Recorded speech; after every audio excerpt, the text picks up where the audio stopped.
तो A4 fold कपड़ा है, इसको मैंने प्रेस कर लिया और ऑन फोल्ड मैंने अपनी साइड किया। ऑन फोल्ड का मतलब होता है जैसे ये जो चार तय हैं इनको मैंने अपनी तरफ खुला हुआ हिस्सा मेरी तरफ है और फोल्ड पर साइड है तो इसको बोलते हैं ऑन फोल्ड। अब हमने क्या करना है, ये मेरा मेजरमेंट टेप, यहाँ से हमने 3.5 इंच का कपड़ा ऐसे ही छोड़ देना है। इसको हमने कोई नहीं मापना, 3.5 का मापा और छोड़ दिया। इसको मैं बाद में बताऊंगी कि हमने छोड़ा क्यों। फिर यहाँ से 2 इंच का कपड़ा हमने छोड़ दिया इलास्टिक लगाने के लिए। अब हमने यहाँ से शुरुआत करनी है। यहाँ से सबसे पहले हमने लेंथ मापनी है, तो ये 38, तो मैंने निशान लगा दिया यहाँ पे 38 का। तो यहाँ पर भी इसका सीधा सीधा मार्क लगाना है। यहाँ पर देखो मैंने 38.5 का लगाया। ये क्यों लगाया, क्योंकि जब हम चलते हैं तो प्लाजो ऊपर की तरफ उठता है, तो इससे ये नहीं उठता है। तो अब हमने क्या करना है, जो हमारी हिप है, तो हिप है हमारी 19 इंच, तो पहले 9.5 इंच का निशान लगा दिया, फिर लगाना 2 इंच का, तो ये आया हमारे पास 11.5। तो इसी तरह से हमने एक 11.5 इंच का निशान यहाँ लगाना है और एक लगाना है यहाँ पर। ये जो ये वाला निशान लगा ये बना हमारा क्रॉच एरिया, यहाँ पर भी 11.5 इंच का और ये बन गया एक बॉक्स। लेकिन ये जो 11.5 इंच का हमने बॉक्स बनाया, याद रखना कि ये 2 इंच का बाहर छोड़ा है, इसके बाद हमने 11.5 इंच का निशान लगाया। अब यहाँ से जो ये बॉक्स बन गया, उसके बाद क्रॉच एरिया के लिए हमने निशान लगाना यहाँ से 2.5 इंच का। यहाँ से कितने का लगाना, 2.5 इंच का। ये नॉर्मल साइज है। अगर हैवी साइज हो, हैवी का मतलब होता है 21, 22, 24 का हो, तो यहाँ पर हम 3.25 और 24 से भी ऊपर हिप है तो हम 3 इंच का इसमें निशान लगा सकते हैं। 3.5 इंच से ज़्यादा नहीं जाना है, नहीं तो फिर जो क्रॉच एरिया है वो बहुत बड़ा हो जाता है। तो ये साथ साथ में ही इसको करते जाना है। तो यहाँ पर मैंने फ्रेंच कर्व की हेल्प से ये निशान लगा देना है और यहाँ पर ऊपर हमने क्या करना है, यहाँ से 1 इंच इसको डाउन करना है, यहाँ से, और यहाँ पर ये निशान लगा दिया हमने डाउन करने का, ये लग गया डाउन का निशान। अब लंबाई हमने माप दी है।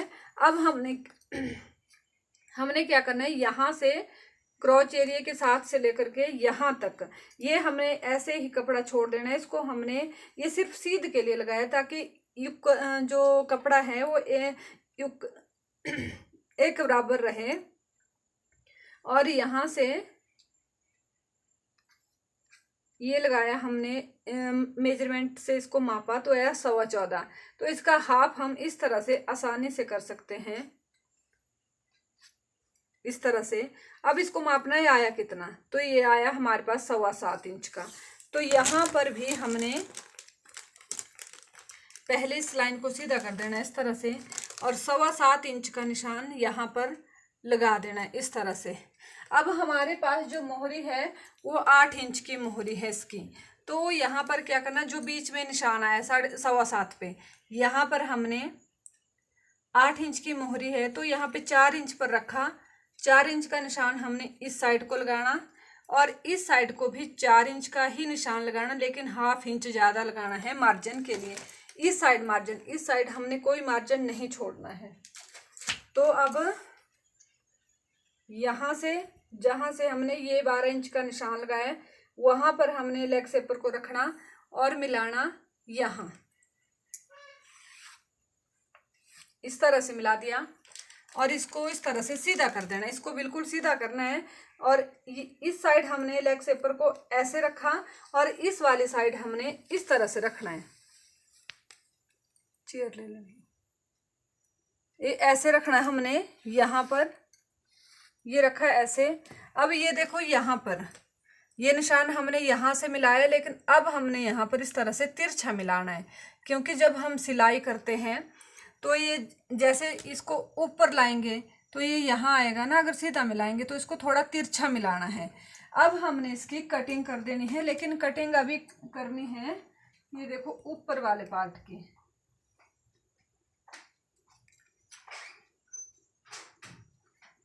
यहाँ से नमस्ते अंकल जी। नमस्ते। ठीक है, बढ़िया।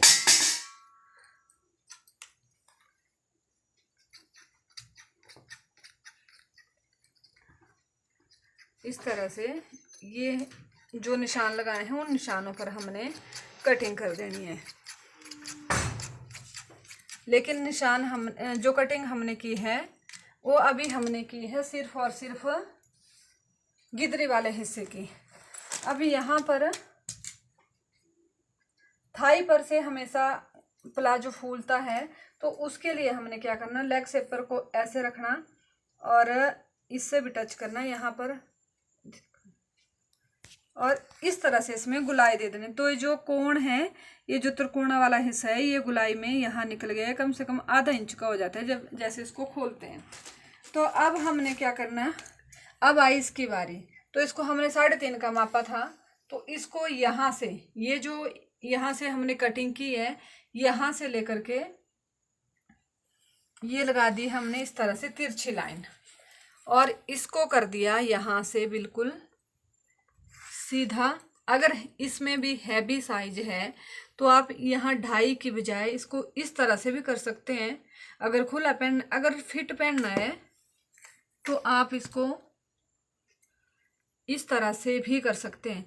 अगर आपने ठीक ठीक ही पहनना है तो जैसे मैंने लगाया उसी तरह से लगाना है। अब इसमें एक और मेन बात, यहाँ पर वैसे तो यहाँ से सीधा होना था, लेकिन हमने यहाँ से नहीं करना, इसको हमने करना है इसको यहाँ से थोड़ा सा नीचे से, जैसे आधा से थोड़ा कम सवा होता है उस पर, उतना हमने इसको कम करना है। और साथ में ही इसमें भी हमने दे देनी है फ्रेंच कर्व से इस तरह से गोलाई।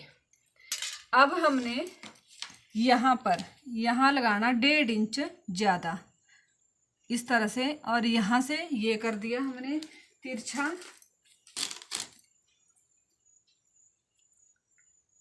और अब हमने इसको मिला देना इस तरह से।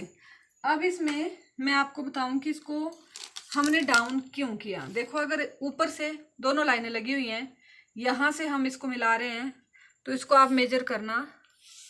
ये देखो, ये आ रहा है 27 इंच, ये देख लो इधर 27 इंच आ रहा है। अब हम इसको भी मेजर करेंगे, ये आ रहा है इसका 27.25। अब हमने यहाँ से इसको करना है, ये देख लो ये आ गया इसका एक बराबर 27.25 ही ये आएगा। इसको जैसे इसको तिरछा किया है वैसे इसको भी इस तरह से तिरछा करना है। तो ये प्रॉब्लम तब आती है जब हम ज्वाइंट करते हैं और ये वाला हिस्सा कम हो जाता है और प्लाजो का ये बढ़ जाता है। बहुत ज़्यादा ये प्रॉब्लम आती है, मैक्सिमम ये प्रॉब्लम आती है, मैंने भी ये बातें फेस की हुई हैं। तो अगर हम इसको डाउन करके करते हैं तो ये दोनों एक बराबर आते हैं और खिंचाव नहीं आता है। प्लाजो जो प्लाजो होता है बहुत ही अच्छा आता है। तो अब हमने कटिंग करनी है। अब ये जो चारों हिस्से हैं ओरली साइड के, इन चारों की भी कटिंग करनी है, लेकिन पहले मैं यहाँ से तिरछे में इसकी कटिंग कर देती हूँ। और अब करनी हमने चारों की कटिंग। इस साइड हमने 1.25 इंच का मार्जिन लिया होता है, क्योंकि परली साइड तो हमारे पास यहाँ मार्जिन होते हैं, लेकिन इस साइड हमारे पास मार्जिन नहीं होता है। हमने यहाँ से भी इसको अलग कर देना है।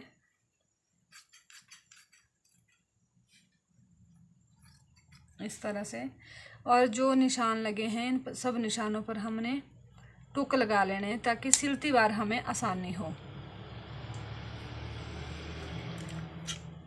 इस तरह से अगर आपको प्लाजो में पैंट की तरह क्रीज बनानी है तो आप अभी भी इसको कर सकते हैं। क्रीज को प्रेस लगा देनी है और प्रेस गर्म करके इसमें क्रीज अभी ही लगा देनी है साथ में, ताकि बाद में मुश्किल ना हो। तो वो भी मैं बताती हूँ उसको कैसे करना है।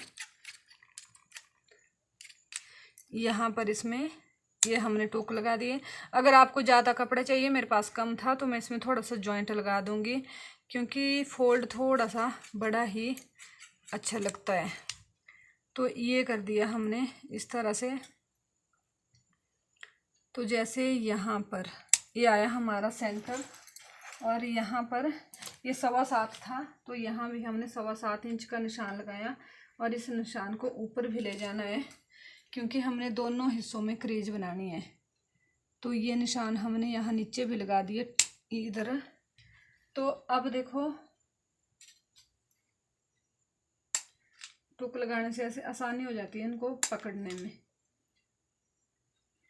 अब यहाँ से एक पल्ला उठाया मैंने, सिर्फ इसको उठाया और इसको किया यहाँ पर भी, जहाँ से टुक लगाया था वहाँ तक इसको अच्छे से बिठा लेना है। जहाँ तक ये जाए इसको फ्री हैंड छोड़ देना है इसको।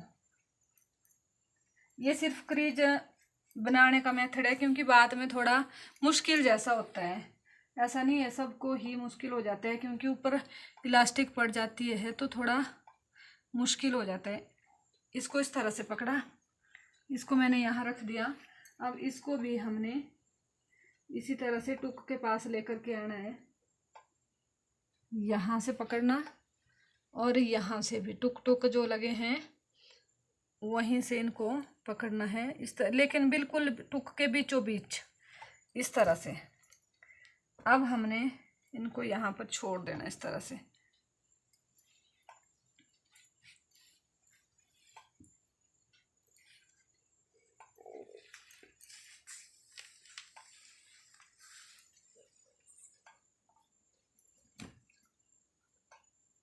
ये बन गया। अब इन पे हमने प्रेस लगा देनी और क्रीज बना, सीधी तरफ को बनी पर एक क्रीज, तो इन पे हमने बना देनी क्रीज। इससे क्या होगा, जब हम सिलेंगे तो फिर हमें आसानी हो जाएगी क्रीज बनाने में। बनी तो है अब क्रीज, अब क्या बनानी इसकी, अब इसको भी उठाना और इस तरह से रख देना।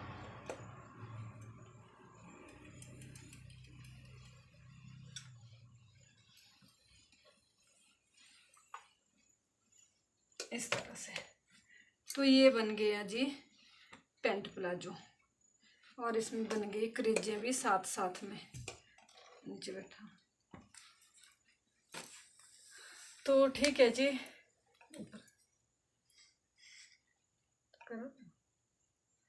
राधे राधे। आपको मेरी पैंट प्लाजो की बताने की जो कटिंग है वो कैसी लगी कमेंट करके ज़रूर बताना। और अगर आपको कुछ और सीखना हो तो फिर आप मेरे को कमेंट कर सकते हैं। मैं हर प्रकार के कपड़ों की कटिंग करती हूँ, सिलाई करती हूँ, तो आप मेरे को कमेंट कर सकते हैं। मैं आपके लिए वीडियो ज़रूर बनाऊँगी। राधे राधे।